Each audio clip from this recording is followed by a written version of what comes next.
Hi, Craig Howard here. I want to hit you with another thought here today, and I hope it'll be an encouragement to you. I hope it'll be a help to you. It's something that I've struggled with from time to time in my life. Have you ever been that person that it's time to go to bed, and you know you just need to go to bed and go to sleep, but you can't get your brain to turn off? You sit there, you lay there, you worry. You're worrying about something you've got to do the next day. You're worrying about something that's coming up. You're worrying about maybe if you're in school, it's a test you've got to take, or you're worrying about a problem with a relationship, or you're worrying about how you're going to pay a bill or take care of some situation in your life, and you worry over it to the point where you're just unable to sleep. And there are a lot of people that actually lose massive amounts of sleep because they can't get past the worry.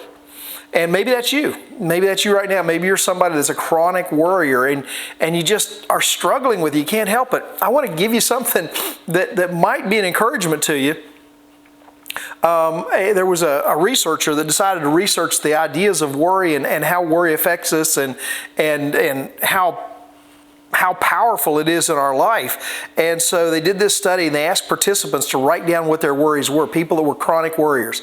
They asked them to write down what their worries were and how distressed they were about it. And each night at 10 o'clock, they reported how much time they spent thinking about that thing that was worrying them. And it was huge. But then here's the cool part. 20 days after their initial question, what is it you're worrying about? They came back and they asked them how many of those worries were actually validated. In other words, how many of the things that you were worrying about actually became something that was a problem? How many of the things that you were worrying about actually became something you should have been worrying about? And 92% of the time, actually, it was 91.4%. I'm rounding up. But 91.4% of the time, these things that people were worrying about, these things that people were losing sleep over, didn't amount to anything. They ended up not being anything that they needed to be worried about. Everything was cool, everything was fine, and they just were able, they worried about it for nothing. And the lesson here, the thing that I want you to see here is that most of the time, the things that we worry about, we didn't need to worry about. Most of the time, they're going to take care of themselves. The problem is going to take care of itself. The Bible gives us a couple of really important verses that we need to consider. It says in Matthew 6, can any of you by worrying add one single hour to your life? In other words, God's saying, can you by worrying about these things really make a difference in your life? Is it really going to add anything to your life? Is it really going to put anything on your life? It says over in 6:32, your Heavenly Father knows exactly what you need. God is already aware of the thing that you're worrying about.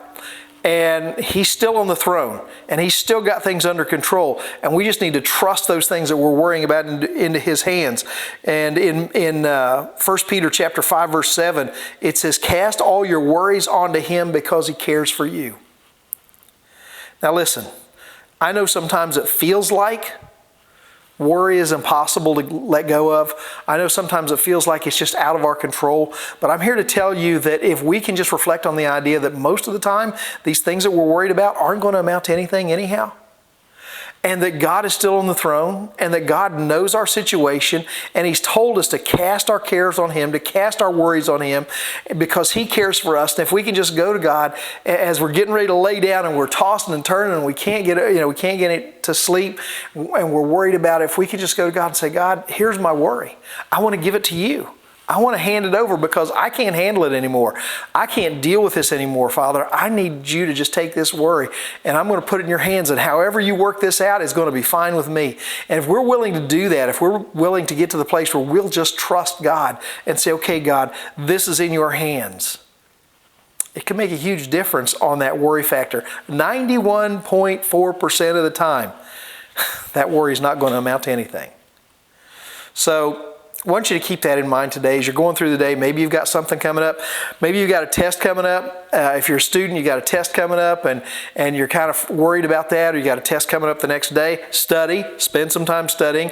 Don't ask God to take care of your test if you haven't spent time putting in your part. Maybe you're having problems with your relationship. Don't just sit around and worry about it. Do something about it. Talk to someone. Spend time talking to God about it and praying about it. Maybe you're struggling with a problem at work where somebody's giving you a lot of grief. Put it in God's hands. Don't sit around and worry about it. Just say, okay, God, I got to give this to you. I can't fix it. Every time in my life that I've learned to do that I've got to the place where I've said, okay, God, I'm just going to put this in your hands. Whatever outcome you want to bring out of it, it's cool with me. I'm fine with it. Every time I've done that, God has lifted that load of worry off my shoulders. Sometimes things still didn't go good, but I trusted that God knew what He was doing. And I didn't have to sit around and worry about it anymore. So, if you're struggling with worry today, there's a couple thoughts about how maybe you can overcome it. Listen, I hope you have a great day. If you're watching this on Facebook, share it. If you're watching it on YouTube, subscribe to the channel and share it with somebody along the way. And in the meantime, I'll talk to you tomorrow. God bless you.